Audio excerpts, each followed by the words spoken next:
1 महिन्याच्या डोकेदुखीमागील दुर्मिळ कारणाचा उलगडा, शस्त्रक्रियेशिवाय यशस्वी उपचार. तळोजा येथील 50 वर्षीय मनोज गुप्ता यांना महिनाभर तीव्र डोकेदुखीचा त्रास होत होता. उभे राहिल्यावर किंवा बसल्यावर वाढणारी आणि झोपल्यावर कमी होणारी ही डोकेदुखी तपासणीत मानेजवळून मेंदूभोवतीचे सेरेब्रोस्पायनल फ्लुइड गळत असल्यामुळे होत असल्याचे स्पष्ट झाले. खारघरच्या मेडिकवर हॉस्पिटलमध्ये न्यूरोलॉजिस्ट डॉक्टर पवन ओझा आणि डॉक्टर सुरंजना बसाक यांच्या मार्गदर्शनाखाली एपिड्युरल ब्लड पॅच ही शस्त्रक्रिया विरहित प्रक्रिया करण्यात आली. रुग्णाचेच रक्त एपिड्युरल स्पेसमध्ये सोडून CSF गळती थांबवण्यात आली. उपचारानंतर काही तासांतच डोकेदुखी लक्षणीय कमी झाली आणि पुढील काही दिवसात पूर्णपणे बरी झाली. तसेच मेंदूतील सबड्युरल हेमॅटोमाचाही आकार कमी होत असल्याचे तपासणीत दिसून आले. डॉक्टर पवन ओझा यांनी सांगितले की उभे राहिल्यावर वाढणाऱ्या डोकेदुखीकडे दुर्लक्ष करू नये. हे स्पॉन्टेनियस इंट्राक्रॅनियल हायपोटेन्शन किंवा CSF गळतीचे लक्षण असू शकते. वेळेवर निदान आणि योग्य उपचार केल्यास रुग्ण पूर्णपणे बरा होऊ शकतो. 1 महिन्याच्या पासून एकदम जास्त डोक्याला वेदना होत होती. एवढे दुखायचे त्यांना की फक्त झोपल्यावर आराम भेटायचे थोडा, पण उठून बसले की लगेच डोकं दुखणं चालू व्हायची. 1 महिन्यापासून ते वाढत गेला त्रास की त्याच्यानंतर ते झोपल्यावर पण फरक न पडत होता. या परिस्थितीमध्ये त्यांनी जेव्हा CT स्कॅन काढला तेव्हा त्यांना आजार समजला आणि ते जे ब्रेनच्या आणि चौकीच्या मध्ये जे ब्लिडिंग झाली होती त्यांना ते सबड्युरल हेमॅटोमा आम्ही म्हणतो याला. तो सबड्युरल हेमॅटोमा ते बघून आणि बाहेरच्या डॉक्टरनी सांगितलं की याला ऑपरेशन करायला लागेल, बरहोल सर्जरी म्हणून असं करायला लागेल. तो मनामध्ये डाऊट घेऊन ते माझ्याकडे आले की हे करायची आवश्यकता आहे का. आणि ते त्यांचे जो CT स्कॅन होता त्याच्यामध्ये थोडे अजून क्लूज आपल्याला दिसले की हा सबड्युरल हेमॅटोमा सोडून त्याच्यामध्ये अजून काय दुसरे त्रास आहे. आणि ते ब्रेनची जे लिक्विड होती ती स्पायनल फ्लुइड ब्रेनमध्ये त्याचं प्रमाण कमी दिसलं. तर आम्हाला असं वाटलं की असं असेल की स्पायनल फ्लुइड कुठून लीक होते आणि त्याच्या सेकंडरी साईड इफेक्ट मुळे ब्रेनमध्ये जे हेमरेज आहे, ब्लड जे साठलं जाते त्याच्यामध्ये. आणि ते हायपोथेसिस घेऊन आम्ही नेक्स्ट डे त्यांना जे आहे ते एक स्पेशल टेस्ट केले ज्याला आम्ही CT सिस्टर्नोग्राफी म्हणतो. म्हणजे एक स्पेशल प्रकारची CT स्कॅन आहे. त्याच्यामध्ये पाठीचा जो भाग आहे, कणा आहे, त्याच्यामध्ये एक इंजेक्शन लावून तिथे एक मेडिसिन सोडतो, ते कॉन्ट्रास्ट. आणि तो कुठे जाते, ब्रेनच्या कुठल्या भागातून लीक होते तो आम्ही ट्रॅक करतो. आणि हा लिकेज बंद करायची जो प्रोसिजर आहे, म्हणजे पंक्चर रिपेअर करायची जी प्रोसिजर आहे, त्याचा एक स्पेशल टेक्निक आहे. तो ऑपरेशन थिएटरमध्ये आम्ही घेऊन जातो आणि तो पेशंटच्या स्वतःच्या ब्लड घेऊन हातातून आणि लगेच तो स्पायनल इथे इंजेक्ट करतो एपिड्युरल स्पेसमध्ये.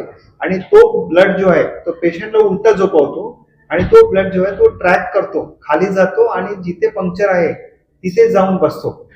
आणि 2-4 मिनिटात तिथे क्लॉट होतो आणि तो पंक्चर आपोआप सील होऊन जातो. हा जो प्रोसिजर आहे तो 60 to 70% पेशंट्स मध्ये एकदम इफेक्टिव्ह आहे. म्हणजे ते ब्लाइंड प्रोसिजर सारखं आहे तरी पण हा सील होऊन जातो. आणि तसंच झालं त्यांना. नेक्स्ट डे पासून एकदम रिलीफ भेटला आणि 2-4 दिवसात म्हणजे ऑलमोस्ट 95-99% ते क्लिअर झाले. हे एपिड्युरल ब्लड पॅचचा प्रोसिजर आहे.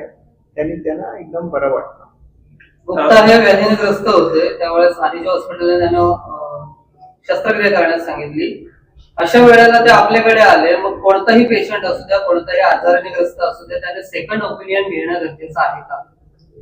सेकंड ओपिनियन 99% लोक सर्जरीच्या अगोदर घेतात, म्हणजे त्याच्यामध्ये डाऊट नाही आहे.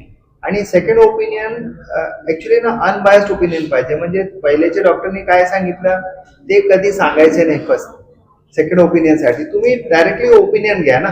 तर म्हणून मी सांगतो की it should not be called second opinion, it should be called another opinion. Second thing, तो जो लीक होतो त्याच्या मागचं रिझन काय, कशामुळे होतो आणि काय कारण आहे? सर, लीक्स जे आहे ना त्याच्यामध्ये actually 3 types, type 1, type 2, type 3 असे लीक्स आहेत सायंटिफिक पद्धतीने सांगितलेलं. तर ब्रेनचा जो भाग आहे त्याच्या कव्हरिंगला आम्ही म्हणतो मेनिंजेस. तो मेनिंजेस आहे ना ब्रेनला कव्हर करतो आणि खाली बारीक ट्यूब असा स्पायनल कॅनल पण म्हणतो. तर हे जे स्पायनल कॅनल आहे ते समजा ते एक रबरची ट्यूब आहे. त्याच्या काही भाग वीक होऊन जातो. वीक झाला म्हणजे तुम्ही मानेची जास्त मुवमेंट केली किंवा तिथे बोन्स जे आहे ते वाकडे झाले, ऑस्टिओफाईट म्हणतो आम्ही, स्पॉन्डिलायटिस, त्याच्यामुळे प्रेशर येऊन किंवा एक एक पेशंटला जेनेटिक डेफिशियन्सी पण असते की ते जे समजा मार्फान डिझीज असा काही जेनेटिक आजार आहे त्याच्यामध्ये पण असे वेगळे वेगळे ठिकाणी जे आहे वीक होतो मेनिंजेस आणि कधीतरी ते फुटतो.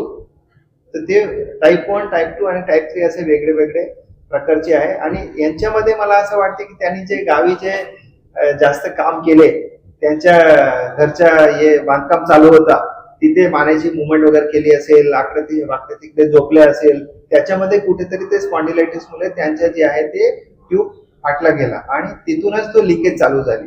सर भविष्यात हा आजार पुन्हा उद्भवणार नाही किंवा आता जे ऑपरेशन केलंय हा, पुन्हा असा काही प्रकार घडणार नाही याची काय काळजी घ्यावी लागेल? काळजी म्हणजे आता त्यांना माहिती आहे की हा बाबा आपला इथे लिकेज होता म्हणून ते स्वतः थोडा काळजी घेतील. ते मानेची मुवमेंट वगैरे जास्त नाही करायचे, आडवं नाही झोपायचे जास्त किंवा उकडे नाही झोपायचे, ते सगळे आपल्याला काळजी घ्यायची. आणि जर जास्त चिंका वगैरे आली तर पहिलेच त्याच्या ट्रीटमेंट घ्या. कधी कधी आम्ही जास्त स्ट्रेनिंग करतो, स्टूल्स मध्ये जाऊन संडासला जाऊन तो स्ट्रेनिंग करतो, त्याच्यामध्ये पण असं होऊ शकतो. ज्यांना विकनेस, ऍक्च्युली ते विकनेस वीक ट्यूब आहे आणि वीक ट्यूब आहे ते पहिल्यापासून नाही समजतात. पण एक एक पेशंटला कसा होतो, त्यांना थोडं दुखते आणि ते दुर्लक्ष करतात की हा बाबा स्पॉन्डिलायटिसची पेन असेल. याचा पोझिशन मध्ये जर तुम्हाला नेहमी एका ठिकाणी दुखते तर डॉक्टरची एकदा ओपिनियन तरी घ्या की हा बाबा हे स्पायनलच्या पेन आहे की लिकेजच्या पेन आहे की म्हणजे स्पॉन्डिलायटिसची पेन आहे. सर पण ते लीक झालेलं ब्रेन मध्ये कसं झालं? हा, ते लीक होतं ना ते ब्रेन मध्ये कसं गेलं? ते ब्रेनच्या समोर झालं. हा, समजा हे तुमचा ब्रेन आहे आणि हे स्पायनल फ्लुइड आहे, म्हणजे मणक्याची नस आहे. तर ऍक्च्युली लीक आहे ना ते इथे झालं. तो ब्रेनचा जो पाणी आहे तो आणि हा पाणी कनेक्टेड आहे, म्हणजे असा जातो परत वरती येतो. या भागमध्ये कुठेही लीक झाला की तो पाणीचा जो क्वांटिटी आहे, समजा तुमच्या ब्रेनच्या पाणी आहे ना तो 150 अप्रॉक्सिमेटली 150 ml असते. ते तुम्ही जेव्हा तो लिकेज असते तो 100 ml च्या खाली जातो त्याच्या व्हॉल्यूम, आणि प्रेशर व्हॉल्यूम कमी झाला की प्रेशर पण कमी होतो, तो ब्रेन फ्लोट नाही करत. या पोझिशन मध्ये जेव्हा ब्रेन खाली येतो तो ब्रेनचे जे वरचे जे रक्तवाहिनी आहे तो स्ट्रेच होऊन जातात. स्ट्रेच झाला की ते फुटतात आणि असा ब्लिडिंग चालू होतो साईडला. म्हणजे ब्रेनला जास्त फ्लोट केले की मग त्याला आराम भेटेल ना. हा जो आजार आहे याची पुढची पायरी काय असते? जर हे ट्रीट नाही केलं असता तर त्यांना कॉग्निटिव्ह डिक्लाइन म्हणजे डिमेन्शिया सारखा, पेशंटला समजत नाही किंवा झोप नाही भेटत किंवा टेन्शन असते, असा पेशंट कसा दिसतो की याला डिमेन्शिया झालाय किंवा पॅरालिसिस झालाय. आणि ते पण आम्ही म्हणतो की हा बाबा हे सबड्युरल हेमॅटोमा आहे, ते सगळे ब्लिडिंगची कॉम्प्लिकेशन आहे. ऍक्च्युअल रिझन नाही समजला की मग ते सगळे लोक ब्लिडिंगची ट्रीटमेंट करतात. पॅरालिसिस लक्षण होऊ शकतं. येस, सर हा जो आजार आहे ना ग्रामीण भागामध्ये जी लोक आहे याच्या उपचार करण्यासाठी किती खर्च येतो? नॉर्मली जे आम्ही याच्या खर्चामध्ये 2 भाग आहे खर्चाचे. एक जे आहे ते तुमच्या डायग्नोसिस आहे, म्हणजे ते आम्ही जे टेस्ट करतो सीटी सिस्टर्नोग्राफी, तो एक टेस्ट आहे, त्याचा एक खर्च आहे. आणि दुसरा ट्रीटमेंटची खर्च आहे. तर ट्रीटमेंटची खर्च आहे ते एपिड्युरल ब्लड पॅच, त्याचा जो खर्च आहे तो असा काय मेजर सर्जरी नाही, तर तुम्ही ऑपरेशन थिएटर मध्ये घेऊन जाता, ते त्याच्या एक प्रोसिजरची चार्जेस आहे. ते अप्रॉक्सिमेटली मला असं म्हणायचं की सिटी सिस्टर्नोग्राफीचे अंदाजे खर्च जे आहे ते 20-25 हजार रुपये पासून 35,000 पर्यंत असू शकतो. आणि जी ही प्रोसिजर आहे त्याचे खर्च जे आहे ते अंदाजे 40 ते 50 हजार किंवा 1 लाखापर्यंत होऊ शकतो. ती तुमचं जे सिटी एपिड्युरल ब्लड पॅचची जी प्रोसिजर आहे. सर हा जो आजार आहे हा किती दुर्मिळ आहे आणि हा 100 पैकी किती रुग्णांमध्ये आढळतो? 100 नाही, 1 लाखामध्ये 4 ते 5 लोकांना होतो दरवर्षी. या हॉस्पिटलमध्ये हा 3रा केस आहे. ते ऑलरेडी आम्ही एक डायग्नोज केले, त्यांना ट्रीट केले आणि त्यांना फायदा पण झाला.